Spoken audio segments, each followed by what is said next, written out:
जंगल में पेड़ पर था एक कौओं का घोंसला। वो सारा दिन जंगल में घूमते फिरते रंग बिरंगे फल खाते और जैसे ही शाम होती वो वापस अपने घोंसलों में आ जाते। सुबह काफी हो गई है, चलें आज अमरूदों के बाग की तरफ चलते हैं। लेकिन कौवी आज कुछ ठीक नहीं थी। नहीं, आज मेरी तबीयत कुछ ठीक नहीं है।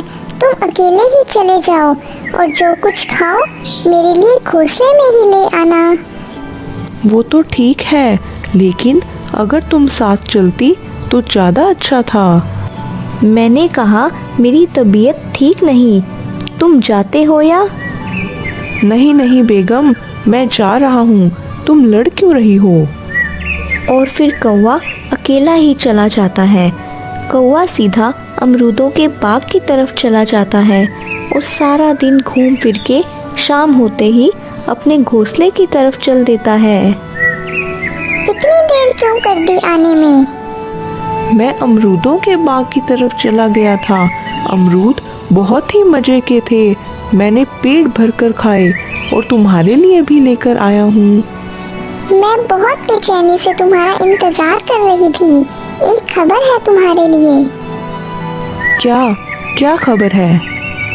मैंने 2 अंडे दिए हैं। पर तुम उदास क्यों हो? ये तो बहुत खुशी की बात है। हमारे घोंसले में 2 छोटे छोटे बच्चे आएंगे। तुम उनकी मम्मा होगी और मैं उनका पापा। नहीं, मैं ऐसा नहीं कर सकती।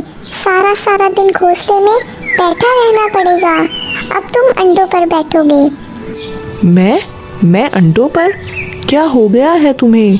मेरा काम तुम्हारे लिए खाना लाना है और तुम्हारा काम इन अंडों की हिफाजत करना है। तुम चुप करते हो या नहीं? ऐसा नहीं होगा। मैं नहीं रह सकती सारा दिन घोंसले में।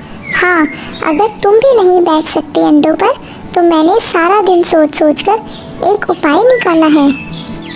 क्या उपाय निकाला है तुमने? कहीं तुम इन अंडों को घोंसलों से गिराना तो नहीं चाहती? नहीं, इतनी भी नहीं मैं पत्थर दिल। बच्चे तो मुझे भी बहुत पसंद है। मसला सिर्फ अंडों पर बैठने का है, वो मैं नहीं कर सकती। फिर क्या उपाय सोचा है? यही कि तुम सारा दिन जंगल में उड़ते रहते हो। कहीं किसी पक्षी के घोंसले में अंडे ढूंढो। क्या कहना चाहती हो? साफ साफ बताओ मुझे। वो ये कि हम किसी पक्षी के अंडे घोंसले से उठा फेंकेंगे और अपने अंडे वहाँ पर रख देंगे। जब बच्चे अंडों से निकल आएंगे तो हम अपने बच्चों को ले आएंगे। ऐसे बच्चे भी मिल जाएंगे और मुझे अंडों पर भी बैठना नहीं पड़ेगा। मुझे तुम्हारी ये बात जरा भी अच्छी नहीं लगी। उससे क्या फर्क पड़ता है? मुझे ज्यादा अपनी का ना सुनाओ और जो कहा है वो करो, वरना अभी चली जाऊंगी अपनी मम्मी पापा के घर, तुम्हें और तुम्हारे इन अंडों को छोड़कर। नहीं, तुम ऐसा मत करना। तुम जैसा कहोगी मैं वैसे ही करने को तैयार हूँ। अगले दिन कौवा जंगल में एक ऊंची उड़ान लेता है, ये देखने के लिए कि किस किस पक्षी के घोंसले में अंडे पड़े हैं। काफ़ी उड़ान के बाद उसे एक पेड़ पर एक चिड़िया का घोंसला नज़र आता है। उस घोंसले में 2 अंडे पड़े होते हैं। वो बहुत ही खुश हो जाता है और जल्दी से अपने घोंसले में आता है। क्या बना?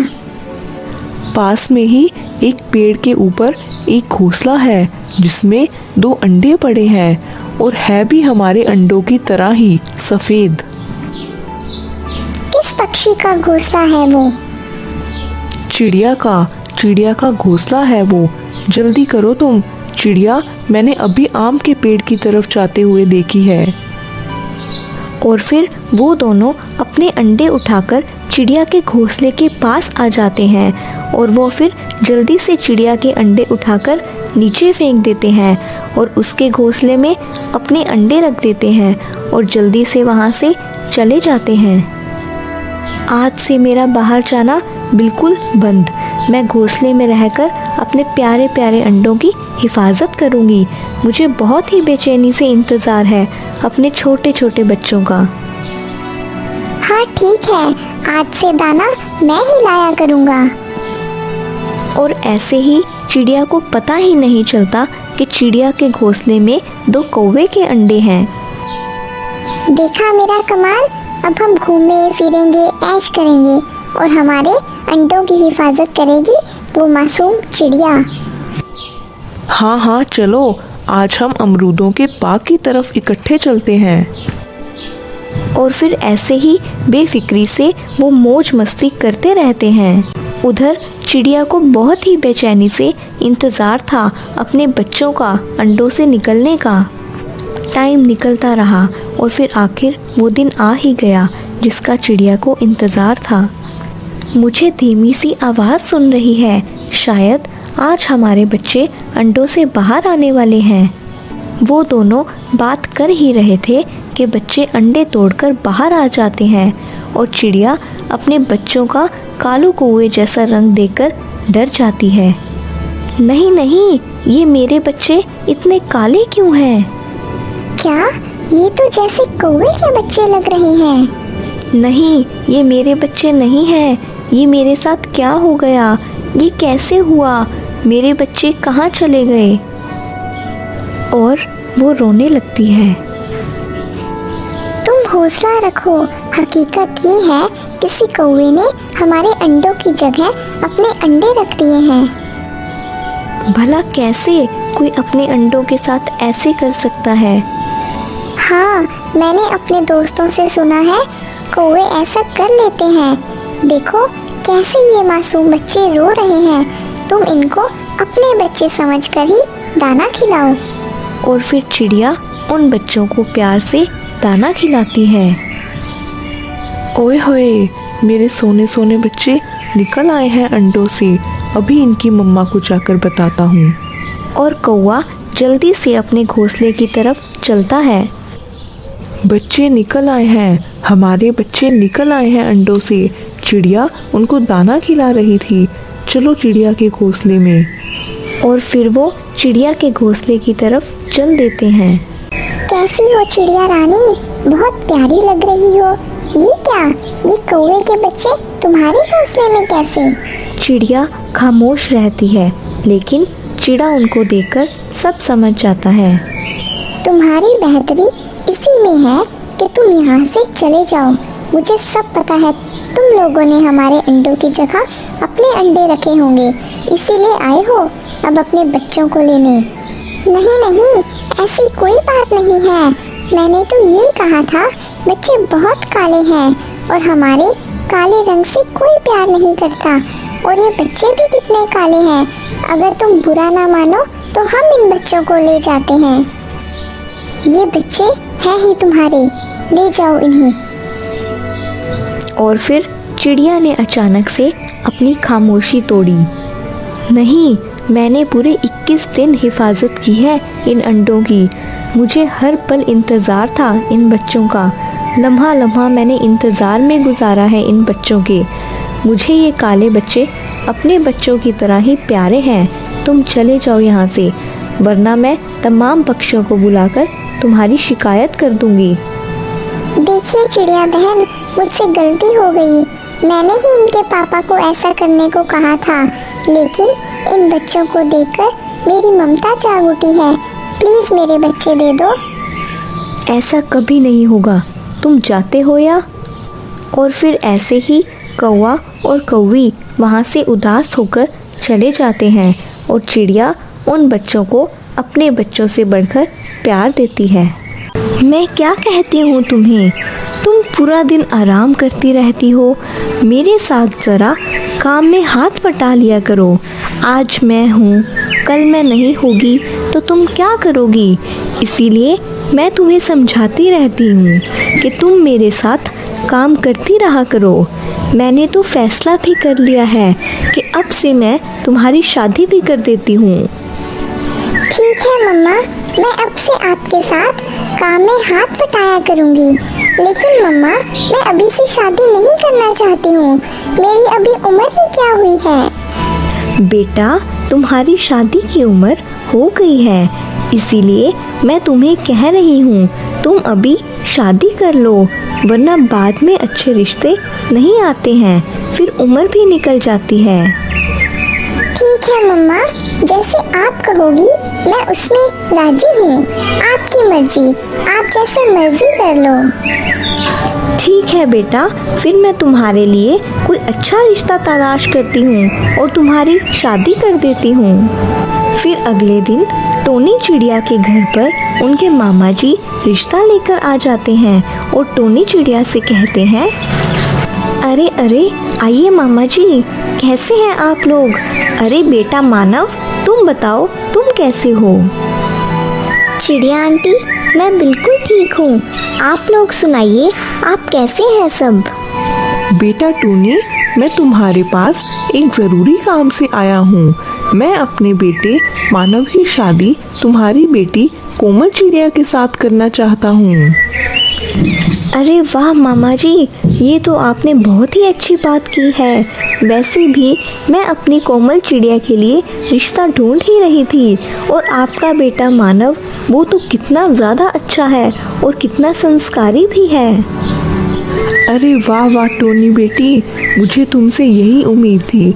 चलो चलो टोनी बेटी, मैं यहाँ पर रुकने के लिए आया हूँ, और जब कोमल चिड़िया की शादी मेरे मानव बेटे से हो जाएगी तो मैं अपनी कोमल बेटी को भी साथ ही ले जाऊँगा। ठीक है मामा जी, बस मैं एक बार अपनी बेटी कोमल चिड़िया से बात कर लूँ, फिर हम कोमल चिड़िया और मानव चिड़े की शादी कर देंगे। चलो अब आप आराम करें, तब तक मैं आप लोगों के लिए कुछ भोजन जमा करके आती हूँ।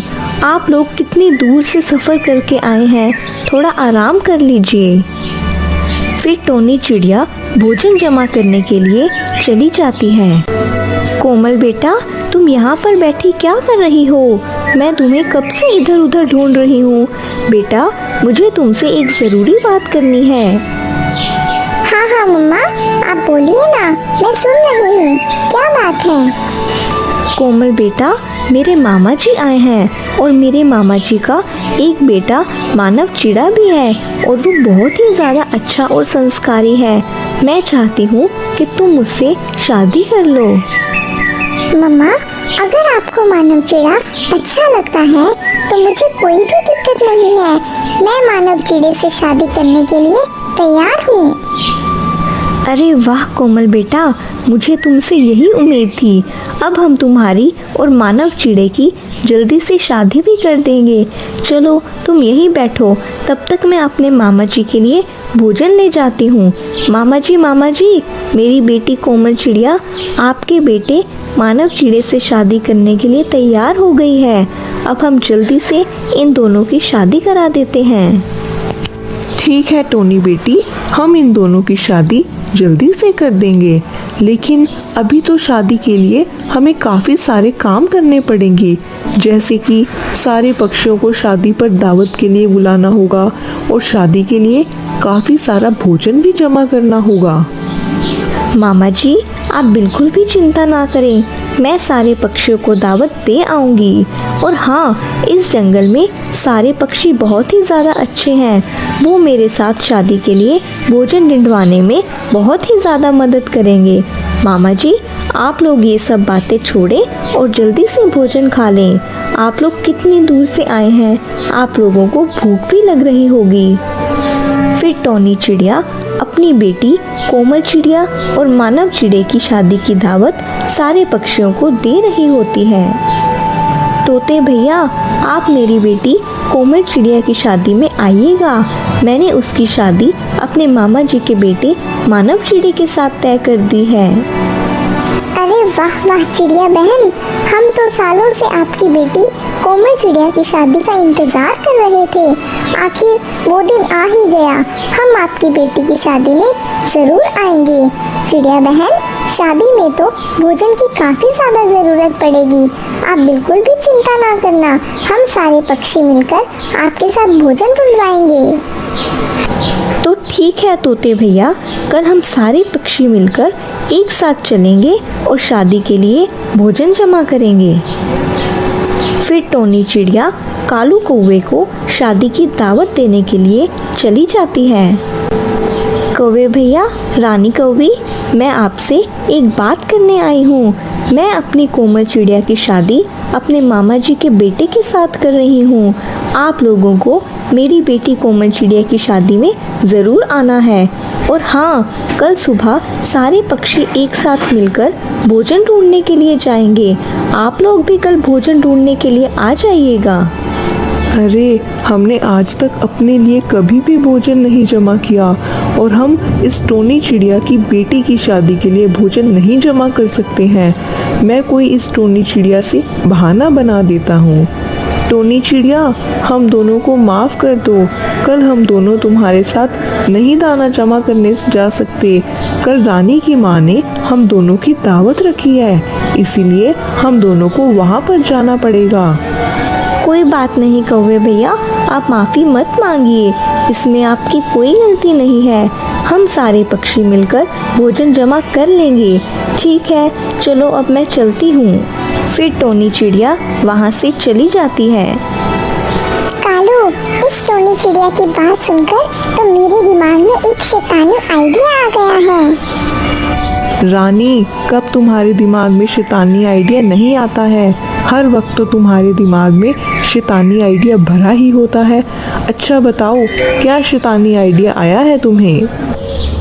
कालू, शादी के लिए सारे पक्षी बहुत सारा भोजन जमा करेंगे। अगर हम लोग शादी के दिन वो सारा भोजन चुरा लें तो हमारे मजे आ सकते हैं। रानी, ये क्या कह रही हो?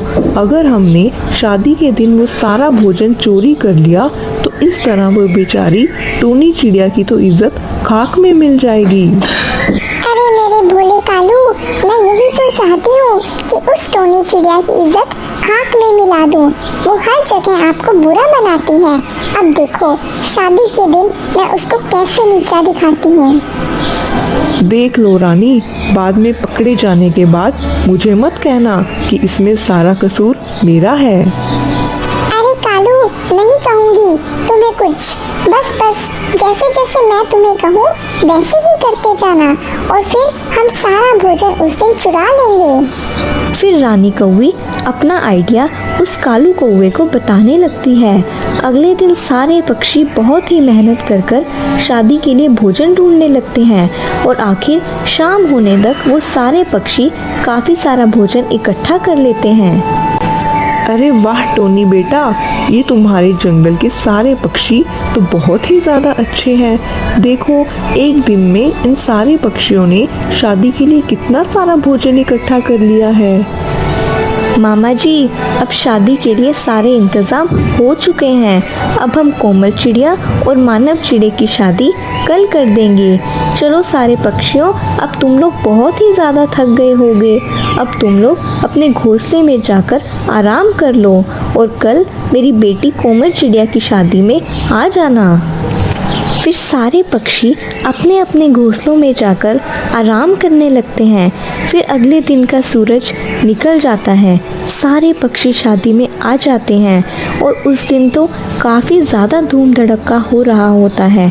सारे पक्षी भी बहुत ही ज़्यादा खुश होते हैं। कुछ देर में उस कोमल चिड़िया की शादी मानव चिड़े के साथ हो जाती है। कोमल चिड़िया बहुत ही ज़्यादा खुश हो जाती है। अरे चिड़िया बहन, मैं ज़रा अपने घोंसले में अंडों को देखकर आता हूँ। तब तक आप लोग मज़ा करो।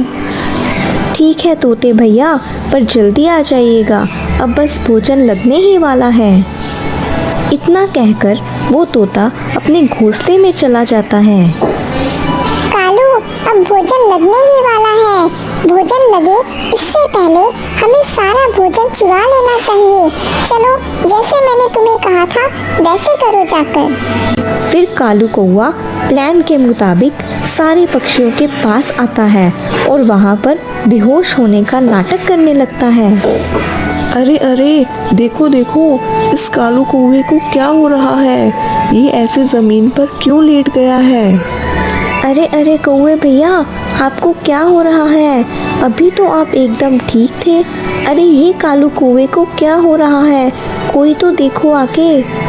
सारे पक्षी उस कालू कौवे को देखने लगते हैं। तो इतने में वो रानी कौवी सारा भोजन लेकर वहाँ से भाग जाती है। जब रानी कौवी वो भोजन चोरी करके वहाँ से जा रही होती है तो वो तोता उसको देख लेता है। अरे अरे, ये रानी कौवी ये सारा भोजन लेकर कहाँ जा रही है? चलो चिड़िया बहन के पास जाता हूँ और उनसे ही पूछता हूँ। अरे चिड़िया बहन, मेरी तबीयत बहुत ही ज़्यादा खराब हो रही है, मैं अपने घर जा रहा हूँ। इतना कहकर वो कालू कौवा वहाँ से भाग जाता है।